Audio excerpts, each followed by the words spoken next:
ओम शांति। आज की अव्यक्त मुरली 13 नवंबर 1969 से लिया गया है, जिसका शीर्षक है बाप दादा की उम्मीदें।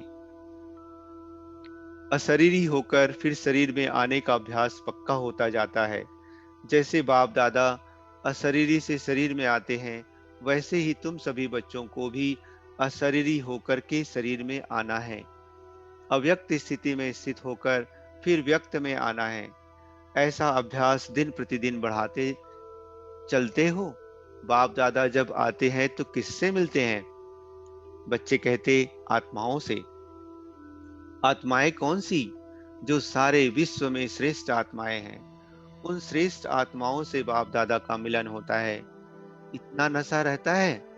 हम ही सारे विश्व में श्रेष्ठ आत्माएं हैं।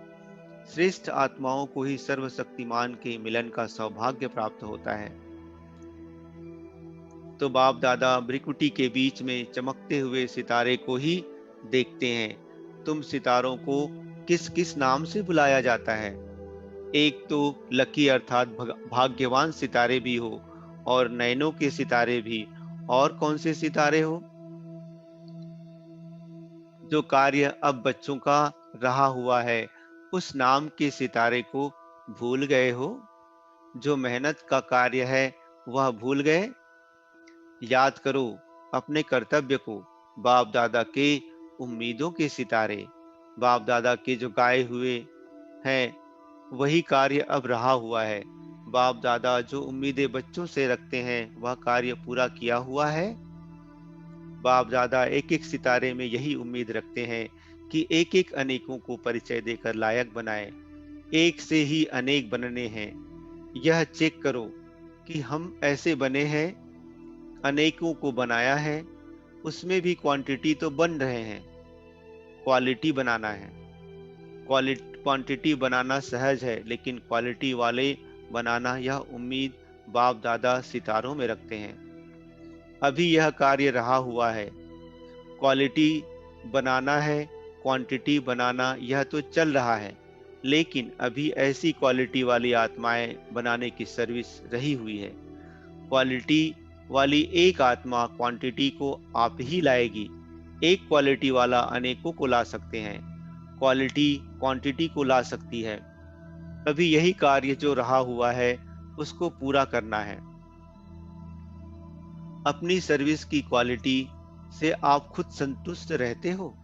क्वांटिटी को देख खुश तो होते हो, लेकिन क्वालिटी को देख सर्विस से संतुष्ट होना है। क्वालिटी कैसे लाएंगे? जितने जितने जिसमें डिवाइन क्वालिटी होगी, उतना ही क्वालिटी वालों को लाएगी।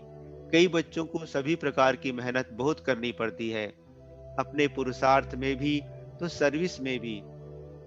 कोई को ज्यादा मेहनत करनी पड़ती है, कोई को कम। इस कारण क्या है? इसका कारण क्या है? कभी उसी को ही मेहनत लगती है, कभी फिर उन्हीं को ही सहज लगता है। यह क्यों? धारणा की कमी के कारण मेहनत लगती है। कई कर्तव्यों में तो लोग कह देते हैं कि इनके भाग्य में ही नहीं है। यहाँ तो ऐसे नहीं कहेंगे। किस विशेष कमी के कारण मेहनत लगती है? श्रीमत पर चलना है, फिर भी क्यों नहीं चल पाते? कोई भी कार्य में, चाहे पुरुषार्थ चाहे सर्विस में, मेहनत लगने का कारण यह है कि बातें तो सभी बुद्धि में है, लेकिन इन बातों की महीनता में नहीं जाते। महीन बुद्धि को कभी मेहनत नहीं लगती। मोटी बुद्धि होने कारण बहुत मेहनत लगती है। श्रीमत पर चलने के लिए भी महीन बुद्धि चाहिए। महीनता में जाने का अभ्यास करना है। दूसरे शब्दों में यह कहेंगे कि जो सुना है वह करना है, अर्थात उसकी महीनता में जाना है। जैसे दही को भिगोकर महीन करते हैं, तब उसमें मक्खन निकलता है। तो यह भी महीनता में जाने की बात है। महीनता की कमी के कारण मेहनत होती है। महीनता में जाने की बजाय उस बात को मोटे रूप में देखते हैं। सर्विस के समय भी महीन बुद्धि हो, ज्ञान की महीनता में जाकर उसको सुनाए और उस ज्ञान की महीनता में ले जाएं, तो उनको भी मेहनत कम लगे। और अपने को भी कम लगे। इस महीनता की ही कमी है। अब यही पुरुषार्थ करना है। शारीरिक शक्ति भी कब आती है? जब भोजन महीन रूप से खाओ, तो उस भोजन की शक्ति बनती है। भोजन का महीन रूप क्या है? खून। जब खून बन जाता है, तब शक्ति आ जाती है। तो अब सिर्फ बाहर के, ऊपर के रूप को ना देखते हुए अंदर जाने की कोशिश करो। जितना हर बात में अंदर जाएंगे, तब रत्न देखने में आएंगे और हर एक बात की वैल्यू का पता पड़ेगा। जितना ज्ञान की वैल्यू, सर्विस की वैल्यू का मालूम होगा, उतना आप वैल्यूबल रत्न बनेंगे। ज्ञान रत्नों की वैल्यू कम करते हो, तो खुद भी वैल्यूबल नहीं बन सकते। एक एक रत्न की वैल्यू को परखने की कोशिश करो। आप बाप दादा के वैल्यूबल रत्न हो। वैल्यूबल रत्न को क्या किया जाता है? बच्चे कहते छिपा कर रखना होता है।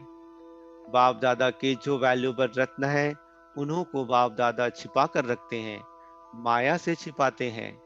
माया से छिपाकर फिर कहाँ रखते हैं? जितना जितना जो अमूल्य रत्न होंगे, उतना उतना बाप दादा के दिल तख्त पर निवास करेंगे। जब दिल तख्त नसीन बनेंगे, तब राज्य के तख्त नसीन बनेंगे। तो संगम युग का कौन सा तख्त है? तख्त है वह बेगर अर्थात भिखारी हो। संगम युग पर कौन सा तख्त मिलता है? बाप दादा के दिल का तख्त। यह सारे जहान के तख्तों से श्रेष्ठ है। कितना भी बड़ा तख्त सतयुग में मिले, लेकिन इस तख्त के आगे वह क्या है? इस तख्त पर रहने से माया कुछ नहीं कर सकती। इस पर उतरना चढ़ना नहीं पड़ेगा। इस पर रहने से माया के सर्व बंधनों से मुक्त रहेंगे। अच्छा, ओम शांति।